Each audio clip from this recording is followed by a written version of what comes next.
Hi guys! Magandang gabi! Welcome back po dito sa Gandara SR Channel for Showbiz Update. Ang tatalakayin nga natin ngayon at pag-uusapan mga kakimpaw ay pumapatungkol nga po dito sa laman ng social media ngayong hapon na to mga kakimpaw dahil sa isa pong malaking balita sa movie nila Kim and Paolo Avellino. Pero bago po tayo magsimula, sa mga hindi pa nakaka-subscribe sa ating channel, pakiclick lang po tayo natin subscribe button at notification bell na nariyan sa baba para mag-i-updated kayo sa mga susunod natin chika. Maraming salamat! And ngayon naman, dabako po tayo at pag-usapan ang mga komento ng ating mga subscribers tungkol po sa mga previous nating balita, mga kakimpaw. Bilang pasasalamat sa walang sawang pagsuporta at pagtutok sa atin pong daily updates. So narito nga po ang comment na napili nating basahin para sa gabing ito. Shoutout po Ginang Day Magiyat, magandarang hapon sa inyo. Grabe, napapadalang nata ang comment niyo, madam. Na-miss ko kayo. Anyway, hope na okay po kayo ha. Maganda yung panahon ninyo dyan at hindi bumabaha. Good day, Gandara. Meron akong nakita kanina lang sa FB. May pinakita si Kim na gender reveal. Yung ultrasound, hawak ni Kim. Totoo kaya yun, Gandara? At may blind item din na sila Kim and Paolo ang tinutukoy. Hindi kaya yung nakasaad do? Sana sila na nga. Maraming salamat, Gandara. Ingat po kayo lagi. Naku, alam nyo naman, madali na pong pekein ngayon yung mga larawan, Miss Day Makiyat. Kaya kung tatanungin po ninyo, ay walang katotohanan yon. Yung may hawak na ultrasound si Kim. Nako, malamang isa lang na naman po yun sa mga AI edit, mga kakimpaw. Okay lang sana kung good vibes, no? Na magkasama ang Kimpaw. Pero yung mga ganyan na may hawak na ultrasound si Kim, parang mali naman na po ata, mga kakimpaw. Para sa akin, hindi po yun totoo. Kasi I think hindi rin naman po yun gagawin ni Chinita Princess. And sigurado, nabalita na yan MJ Felipe. Nabalita na yun sa TV Patrol pa nagkataon. Pero wala naman, di pa. So, fake lang po yun, Miss Day. Pero sana nga, nagdadalang tao si Kim. Pero kung wala pa talaga ngayon, bibigay din po yan ni Lord. Alam ni Lord kung kailan po handang-handa na si Chinita Princess. Ngayon naman dumako tayo sa next commenters natin for tonight. Shoutout po kina Miss Elena Hernandez at Miss Visitacion de Guzman. Sabi nila rito, Gandara, matagal na yung video na yan. Gender reveal. May nag-post lang uli para may content sila dyan. Bago. Luma na yan. Ay di yan bago. Luma na yan. Sa Showtime yan, matagal na. Sabi niya, it's a girl. Kasi yung background, puro pink. Oo nga. Papasok po si Kim sa Showtime. Parang ganon, mga Kim. Showtime or ASAP. Ayun, pero matagal na nga yung na yun. Gusto po kasi siyang i-congrats dahil nanalo nga siya bilang Outstanding Asian Star 2024 sa SDA. Ayun, di ba laking usapin yan sa social media noon, mga kakimpaw. Okay, may pag-congrats, sakto namang pink. So, lumaro yung utak ni Chinita Princess at sinabi nga niya na it's a girl kasi lakas nga maka-gender reveal. Pero, hindi po yun gender reveal ngayon.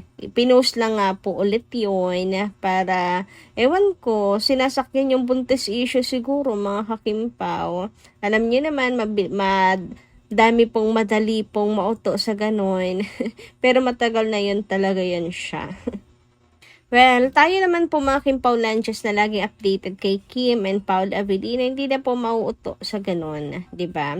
Alam niyo naman na marami pong nakikisakay kay Kim and Paolo. sa mga issues ng Kim Pao. Kasi kapag Kim Pao po ang topic ay talaga naman na ang lakas po sa engagement. So yung iba ay nakikisali-sali na lang din mga kakimpaw. Samantala dumako naman tayo dito sa mga chika na nasagap natin ngayong hapon mga kakipi.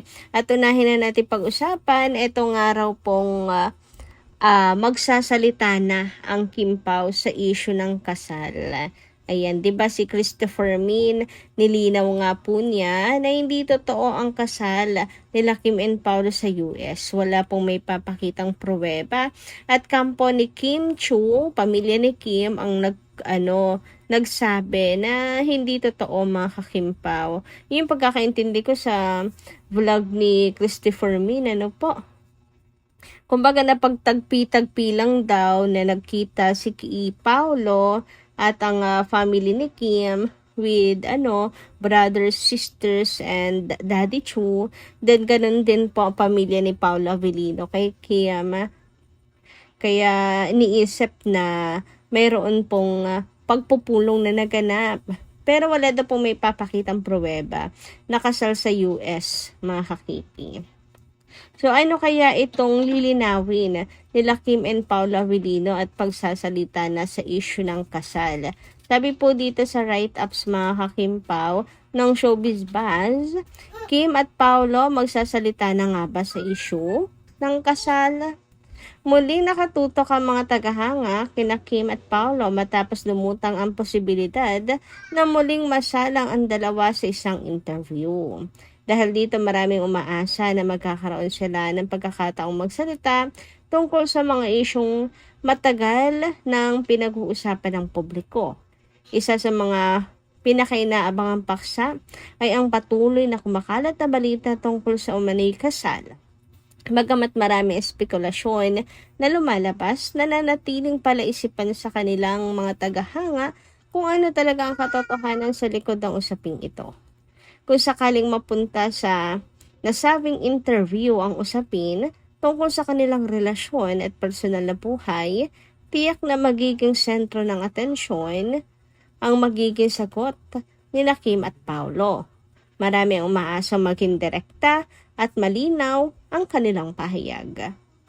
Hindi rin maiiwasang maging maingat ang dalawa sa kanilang mga sasabihin, lalo na't sensitive ang usapin at maraming detalye ang patuloy na pinag-uusapan online.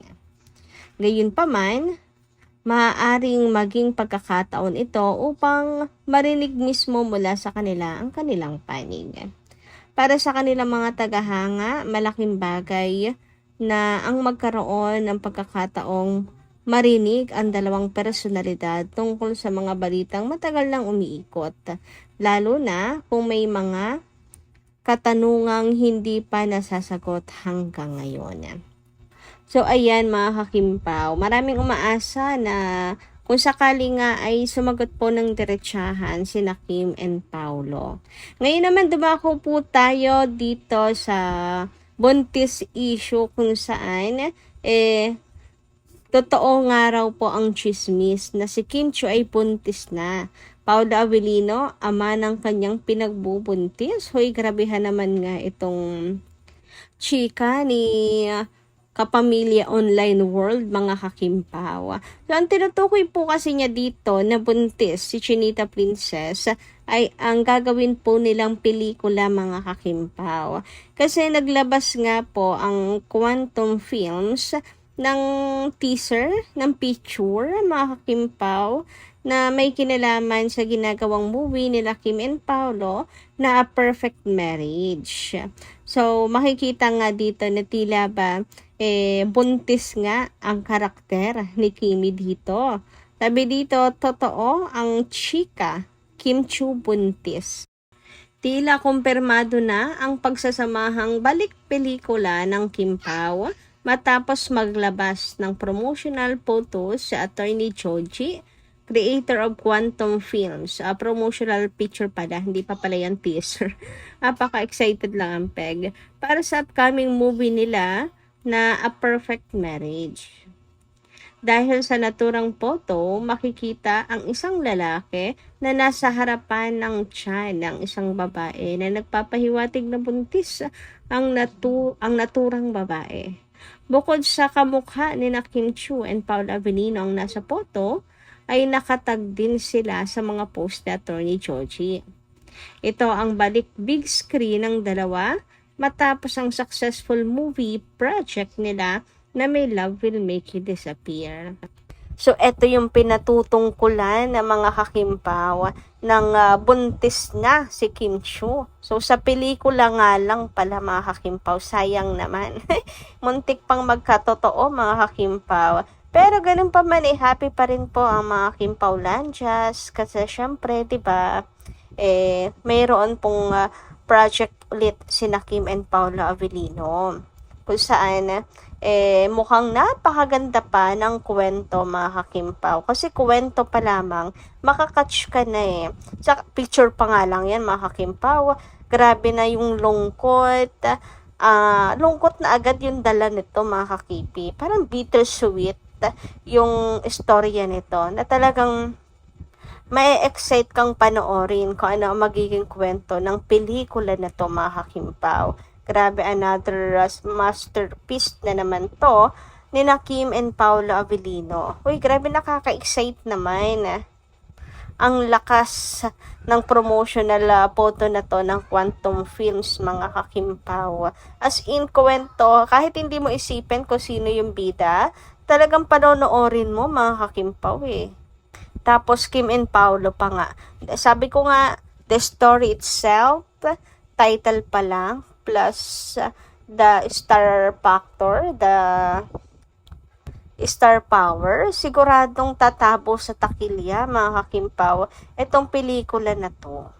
Kaya naman alam niyo na mga kakipi, hindi pa man po tayo sigurado kung makakasama to officially sa MMFF 2026 ay dapat ihanda na po natin ang ating mga bulsa. Bawat isa po sa atin dapat manood para mag number 1 talaga mga kakimpaw itong pelikula nila Kim and Paolo.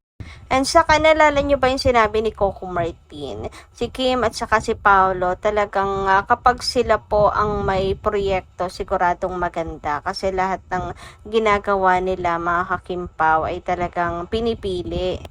Kaya sure, maganda to mga kakimpaw. Lalo na si Pao, hilig po niya ng mga new characters mga kakimpaw. Yung chine-challenge yung kanyang sarili para nakakapag-explore pa siya mga kakimpaw, no? Sa kanyang skills bilang isang artista mga kakimpaw. Kaya sigurado talagang napakaganda nitong pelikula na to ni na Kim and Paula Avellino. At saka dream din daw to ni Sir EJ para sa Kimpaw. O diba?